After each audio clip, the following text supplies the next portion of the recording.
আসসালামাইকুম প্রিয় দর্শক, এখন যে আইপিএসটি আপনারা দেখতে পাচ্ছেন এটি DSP pure sine wave IPS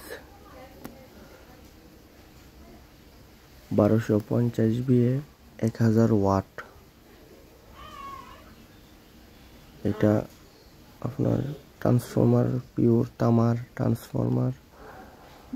এটার আউটপুট ভোল্টেজ থাকবে 220, আপ ডাউন করবে না, ফ্যান কোনো নয়েজ করবে না, ফ্যানের রেগুলেটর কেটে যাবে না। চার্জিং সিস্টেম আপনার 135 ভোল্ট থেকে 250 ভোল্ট পর্যন্ত এক সমান তালে চার্জ হবে।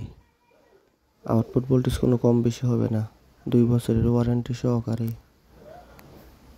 আমাদের কাছে পেয়ে যাবেন 1000 ওয়াট 12,000 টাকায়, 1000 ওয়াট 12,000, 800 ওয়াট 11,000, 600 ওয়াট 10,000 টাকায় পেয়ে যাবেন আমাদের কাছে 2 বছরের ওয়ারেন্টি সহকারে। আপনারা যাদের লাগবে আমাদের সাথে যোগাযোগ করতে পারেন। অনেক ভালো কোয়ালিটির IPS, digital display, output voltage দেখতে পারবেন, ইনপুট ভোল্টেজ কত ওয়াট চালাচ্ছেন, charging ampere, battery voltage, everything সব কিছু দেখতে পারবেন।